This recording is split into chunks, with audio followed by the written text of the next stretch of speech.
Good morning students of class 12। बेटा आज हम आपको आनुवंशिकता एवं विभिन्नताओं से संबंधित पाठ में यह इसका भाग 10 होगा, जिसमें आपको लिंग निर्धारण के विषय में बताएंगे। इसके पूर्व भी मैंने आपको लिंग निर्धारण के विषय में बताया था, जिसमें गुणसूत्र सिद्धांत के आधार पर मानव में लिंग निर्धारण कैसे होता है इस बात को बताया गया था। आपने यह जाना कि मानव में जो महिला होती है या मादा होती है वह उसके पास लिंग गुणसूत्र XX होता है, जबकि जो पुरुष होते हैं उनमें लिंग गुणसूत्र XY होता है। इस प्रकार से जब मादा के पास XX है, ये मादा हो गई, और वहीं अगर नर की बात करें तो XY है, तो मादा के पास चूंकि दोनों X ही क्रोमोसोम हैं, तो अगर वह नर का X क्रोमोसोम से अंडाणु निषेचित होता है तो आने वाली संतान कैसी होगी? मादा होगी। वहीं दूसरी तरफ अगर इसके Y क्रोमोसोम से जो स्पर्म के द्वारा जो जिसके पास Y क्रोमोसोम है उससे निषेचन होता है अंडाणु का, तो यह जो संतान होगी वह नर होगा या लड़का होगा। आप वही बात यहाँ भी कर सकते हैं सेम तरीके से। इस तरीके से आपका 50-50% चांसेस होते हैं कि नर होगा, संतान की मादा होगा। सब मिलाकर के आप ये जानिए कि मादा जो है वह जिम्मेदार नहीं है बच्चों के लिंग के लिए, बल्कि नर जिम्मेदार है। क्योंकि यदि नर का X इसके द्वारा फर्टिलाइज करता है तो होने वाली संतान मादा, और यदि नर का Y क्रोमोसोम के द्वारा फर्टिलाइजेशन हो पाता है जो स्पर्म में है अंडाणु पर, इधर से तो आने वाली संतान क्या होगी? नर होगी। कुछ बच्चों ने यह पूछा कि पक्षियों में क्या दशा है लिंग निर्धारण की, पक्षियों में लिंग निर्धारण कैसे होता है? तो इस बात को आप इस तरीके से समझ सकते हैं कि जो पक्षियों में मादाएं होती हैं वह विषम युग्म की होती हैं। पक्षियों की जो मादाएं होती हैं वह विषम युग्म की होती हैं, जिनमें ZW क्रोमोसोम्स पाया जाता है। जिनमें क्या पाया जाता है? ZW क्रोमोसोम पाया जाता है। ये फीमेल बर्ड की बात हो गई। यहाँ क्या हो गया? फीमेल बर्ड हो गया। जबकि दूसरी तरफ मेल बर्ड में होमोजाइगस कंडीशन है, Z की बात कर रहे। ये होमोजाइगस कंडीशन में नर है, मेल है। तो यहाँ जब इस फीमेल का Z इस मेल के Z के साथ होगा तो आने वाली संतान जो होगी वो फीमेल होगी। ये इस तरह नहीं, ये आपका मेल होगा, क्योंकि यहाँ होमोजाइगस कंडीशन किसमें है? मेल में शो हो रहा है। तो दूसरी तरफ जब इस Z का यहाँ इसी तरह प्रकार से हुआ संकरण तो ये भी संतान मेल ही होगी।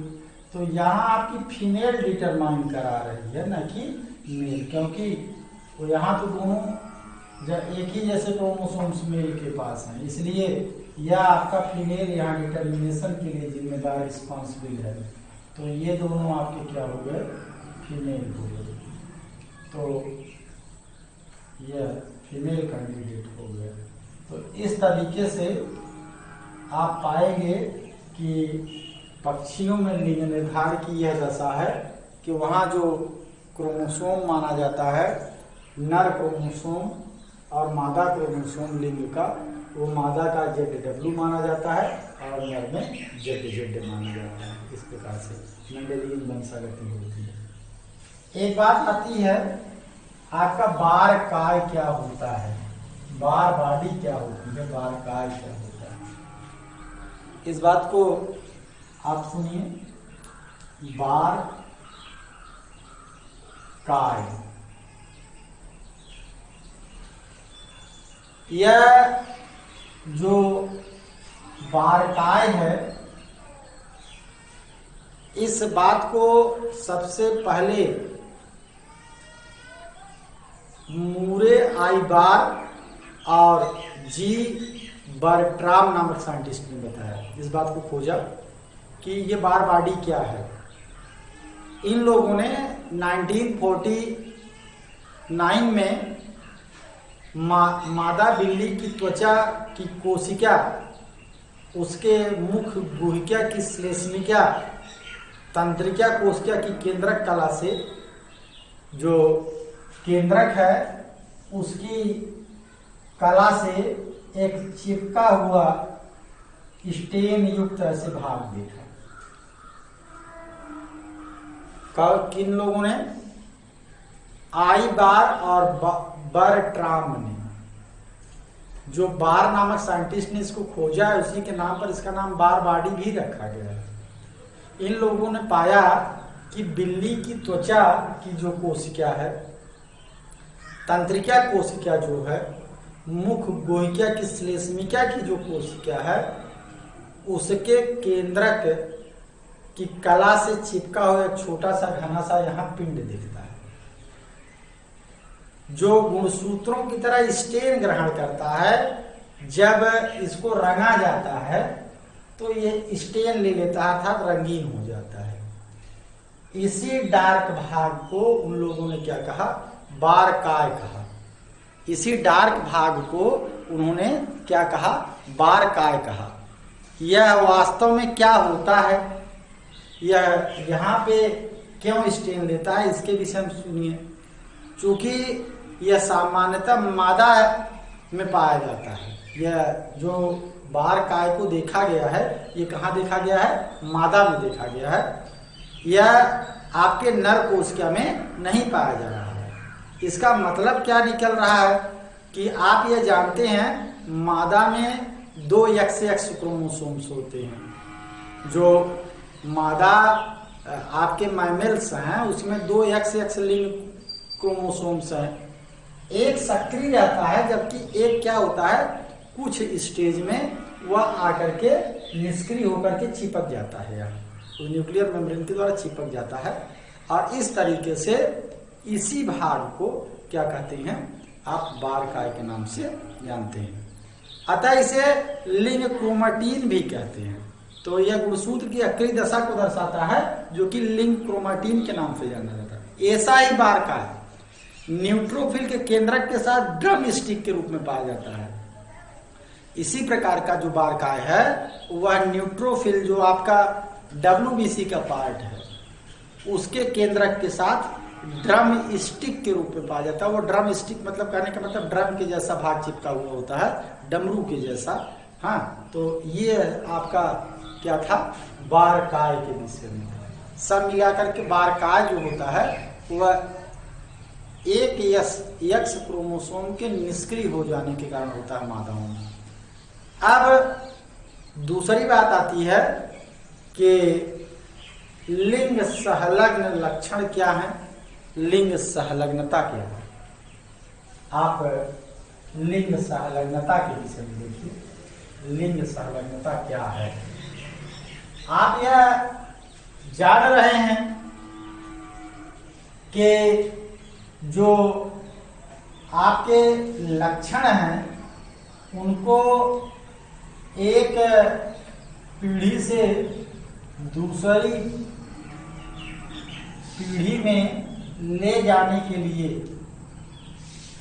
आपका क्रोमोसोम्स जिम्मेदार होता है।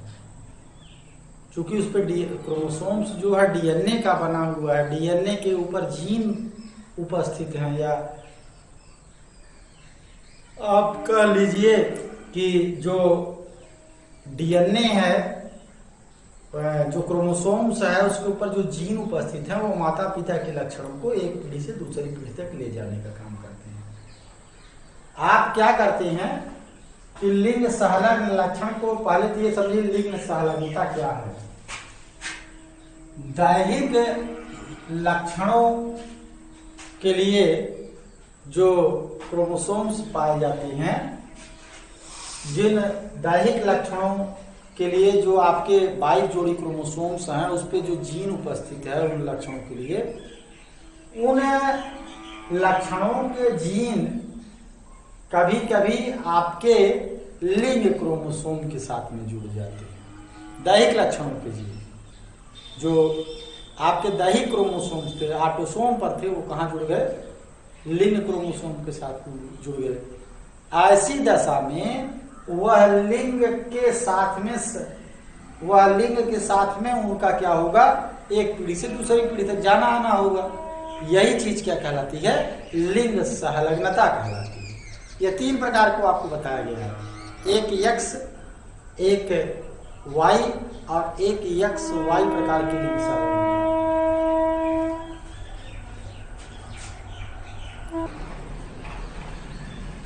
तो बेटा आप जो है सबसे पहले X लिंग संलग्न लक्षणों के विषय में जानिए।